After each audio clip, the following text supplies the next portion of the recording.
Pour de nombreux jeunes professionnels africains, la location d'une maison ou d'un appartement constitue un défi majeur en raison du coût du logement et des conditions à remplir.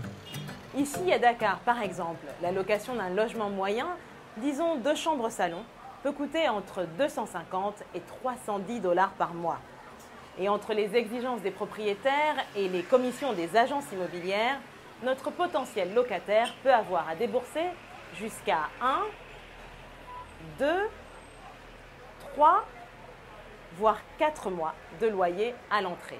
Dans ces conditions, les recherches d'un logement moyen, notamment pour une jeune famille, peuvent s'avérer difficiles. Comment allez-vous? Ça va et vous? Ça va très bien, merci. Alors c'est ici? C'est ici l'appartement au 3e étage. D'accord, ok. C'est un immeuble qui est vide ou il y a des gens? Non, il y a des gens. D'accord. C'est l'appartement qui reste au 3e. Alors, en gros, si je suis locataire, combien est-ce que vous me louez cet appartement pour par mois à peu près? Par mois à 275. 275 000, oui. Ça, c'est le loyer que demande le propriétaire. Oui. Et là-dessus, l'agence touche une commission ou comment ça se passe? Il y a les modalités de paiement. Par exemple, les conditions de location, c'est 2 mois de caution et la commission d'agence. Donc ça fait 2 mois d'avance, le loyer en cours, et 3 loyers, plus la commission de l'agence. Oui. Mais une plateforme en ligne veut améliorer les conditions de recherche et la fixation d'un juste loyer. Notre site aujourd'hui permet aux différents internautes justement d'avoir une offre très très large. Mais il y a également des services et des produits donc, qui sont intégrés sur le site qui permettent de façon informationnelle à l'internaute justement de savoir un peu les prix moyens à la location et les prix moyens donc, à la vente des différentes propriétés. Et les tracasseries de logement ne se posent pas qu'à Dakar. Dans d'autres villes africaines, les jeunes sont confrontés aux mêmes problèmes. Anciens ou neufs, modernes ou traditionnels, à Lagos, les logements ne manquent pas. Pourtant, beaucoup sont vides. Louer une maison de bonne qualité peut être très coûteux. Les méthodes de paiement du loyer sont généralement obsolètes ou peu pratiques. Kenechukwu Ndeche est conseiller fiscal. Lorsque son propriétaire lui a donné 2 mois pour quitter son appartement, il a dû prendre une décision très vite. Il ne disposait pas d'un acompte équivalent à 1 an de loyer, alors il s'est tourné vers Internet.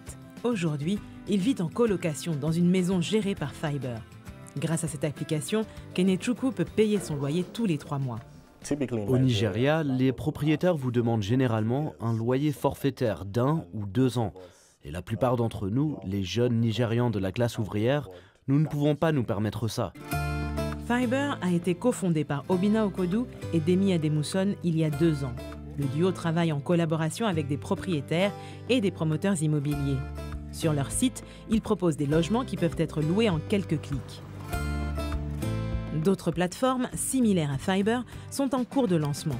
Seulement, elles ne sont pas encore accessibles à tous. Alors, en attendant, si vous êtes enfin prêt à quitter le cocon familial mais que vous ne savez pas comment faire, voici les conseils de Ibrahima Ba, secrétaire général de l'Association des consommateurs sénégalais en charge des questions de loyer. Il faut faire l'état des lieux. Ça veut dire qu'aller visiter l'appartement. S'il y a de l'eau, s'il y a de l'électricité, il faut demander au bailleur ce qu'on appelle la surface corrigée. C'est un calcul d'expertise pour calculer le loyer. Parce que le bailleur n'a pas le droit donc, de fixer le tarif locatif. Il doit faire ce qu'on appelle la surface corrigée, donc pour mieux fixer le loyer. Il faut bien demander un contrat de location. Et si vous demandez le contrat, si on vous donne le contrat, il faut bien lire le contrat avant de signer.